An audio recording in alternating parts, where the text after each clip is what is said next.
Hello everyone, welcome back to my mini blog. अहिले चाहिँ हामी चाहिँ होइन कोलाको जाँड बनाउनुलाई चाहिँ म र मम्मी भएर चाहिँ यहाँ नङ्ग्याउँदैछौँ कोला चाहिँ। अनि हजुरहरू कसले कोलाको जाँड खानुभएको छ होइन। अनि यसलाई चाहिँ मर्चा मल्नुलाई चाहिँ मैले रेडी पारेको छु। कोला चाहिँ अलिक धेरै नै पाकेको छ यहाँनिर होइन, मजाले गलेको छ कोला चाहिँ। अनि म चाहिँ यहाँनिर एउटा ठुलो भाँडामा खनाएर चाहिँ यहाँनिर मजाले मर्चा मल्नु लागेको छु यसलाई। अनि म चाहिँ मर्चा मरिसकेर चाहिँ यसलाई होइन एउटा प्लास्टिकको बट्टामा हालेर राख्दैछु साथीहरू। मैले चाहिँ हालिसकेको छु, यहाँ यति भएको छ कोलाको जाँड चाहिँ। अब चाहिँ म तपाईँहरूलाई यो जाँड खानेको लागि रेडी भएपछि देखाउँछु ल साथीहरू। यो चाहिँ कोलाको जाँड होइन, अनि अस्ति नै मैले बनाएको।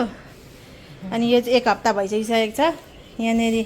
यता चाहिँ खाँदिनँ, खानु नि अलिक खाँदै हालिदिन्छु ल। ए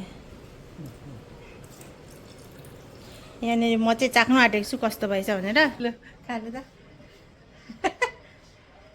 मम्मी चाहिँ डाँडोमै चाख्नु हुँदैछ यहाँ। कस्तो भएछ? गुलियो गुलियो भएछ। ए मिठो भएछ है। मात्नु चाहिँ मात्छ कि मात्दैन पनि।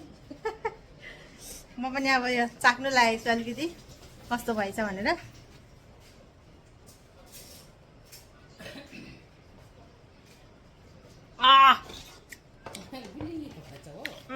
गुलियो गुलियो अलिअलि अमिलो जस्तो भएन। म कि दाँत मलेर आएर भर्खर यस्तो भएको। ए दामी हुँदो रहेछ नि हौ कोलाको जाँड त। जहिले रक्सी खाने मान्छे जस्तो जाँड खाने मान्छे जस्तै दामी भएछ नि भन्दै।